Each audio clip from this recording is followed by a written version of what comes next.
Hello বন্ধুরা, কেমন আছো সবাই? আশা করছি সবাই ভালো আছো, আর আমিও খুব ভালো আছি। তো আমি মামার বাড়িতে গিয়েছিলাম শীতলা পূজাতে। তো অনেকে আমাকে জিজ্ঞাসা করছে শীতলা পূজা আবার কি। তো শীতলা পূজা বলতে মা শীতল রাখে, দেহ শীতল রাখে, মন শীতল রাখে, শরীর শীতল রাখে, আর পরিবেশ শীতল রাখে, তাকে বলে মা শীতলা দেবীর পুজো।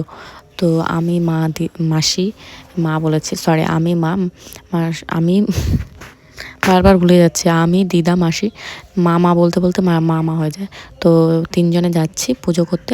তো পৌঁছে গেছি, আর দেখো পুজো করতে বসে একটু ঢং করছি, যেহেতু বসে আছি এই কারণে, না হলে অনেক ভিড় হয়ে যাবে, পরে আর বসার সুযোগ পাবো না, এতটাই ভিড় হয়, অনেক অনেক লোক হয়। আর আমি এত বছরে এত বড় হয়ে গেছি, শুধুমাত্র 3বার এসেছি। আর দেখতেই পাচ্ছ গাছটা, বট গাছটা কেমন মোটা, কত বড়, আর কতটা জায়গা নিয়ে ডালপালা ছড়িয়েছে। তাহলে ওই জায়গাটা কতটা শীতল থাকতে পারে সেটা তোমরা নিশ্চয়ই বুঝতে পেরেছো। আর ওই শিকড়গুলো দেখতে পাচ্ছ ঝুলে ঝুলে আছে। তো এখানে আমিও খেতাম যখন ছোট ছিলাম, তো এখনও খেয়েছি, কিন্তু যখন এসেছিলাম দোকানে তখন ভুলে গেছিলাম ভিডিও করতে। আর এই ড্রেস পরে সবার সামনে ভিডিও করব, ওইভাবে ঝুলে যাব, যদি পড়ে যায়, সেই কারণে আর ভিডিও করা হয়নি। তো তোমরা এরকম বট গাছের শিকড়ে কে কে ঝুলতে অবশ্যই জানাবে। দেখো আস্তে আস্তে লোক হয়েই যাচ্ছে। তারপরে এত লোক হচ্ছে, তখন এখানে চট ভিজিয়ে দিচ্ছে, কারণ বসার জায়গা তো দিতে হবে, তাই না? তারপরে দেখো ধীরে ধীরে কত মহিলা চলে আসছে শুধু মা শীতলা পুজোতে। আর সত্যি বলতে মা শীতলা অনেকটাই জাগ্রত। আর আমরা পুজো করতে এসেছি তোমার 11টা সাড়ে 11টা নাগাদ, হ্যাঁ, কিন্তু 4টা সাড়ে 4টা বেজে গেছে, তবুও পুজো শুরু হচ্ছে না। কী কারণে জানো? কারণ মানতই শেষ হচ্ছে না। অনেকে অনেক রকম মানত করছে, এমনকি মানতগুলো পূরণ করছে। যাদের মানত পূরণ হয়ে গেছে, সব আশা পূর্ণ হয়ে গেছে, তারা সেই মানতগুলো পূরণ করার চেষ্টা করছে। তো দেখো কি পরিমাণে ভিড় হয়েছে, এখন দেখতে পাচ্ছ মিনিমাম 400-500 লোক হবে, এত মানুষ হয়েছে। তারপরে পুজো শেষ হয়ে যাওয়ার পরে ভিডিওটা দেখো, কত কত মানুষ কিলকিল করছে, হ্যাঁ।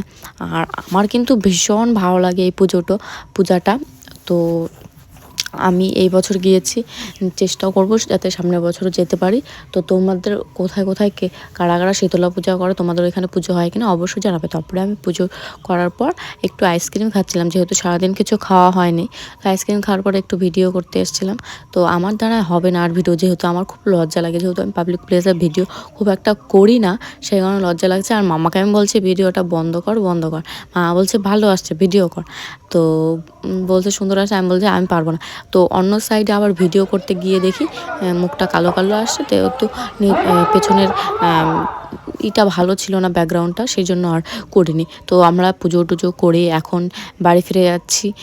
দিদাও এখানে আছে, কারণ দিদা প্রসাদ নেবে, আমিও আর মাসিও প্রসাদ নিতে আসছি, রেডি হয়ে ড্রেস চেঞ্জ করে। আর দেখো আমরা একটা মগা নিয়ে চলে আসছি, আমরা থেকে মগ বলি, তোমরা কি বলো অবশ্যই জানাবে। আর আমাদের কেমন লাগছে সেটা জানাতে ভুলবে না। তো আমি একটু ঢঙ্গি করছিলাম, আর আমাকে বেশ সুন্দর লাগছিলো, আমার নিজেও খুব ভালো লাগছিলো, কারণ আমি খুব একটা সাজিগুজি না। তো মাঝে মধ্যে যখন সাজি না, নিজেকে খুব সুন্দর লাগে, আমার নিজেরই ভালো লাগে।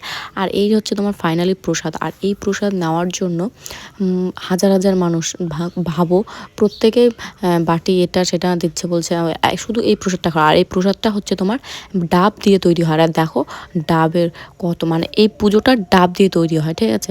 পুজোটা ডাব দিয়ে তৈরি হয়, বলছে পুজোটা ডাব দিয়েই হয়।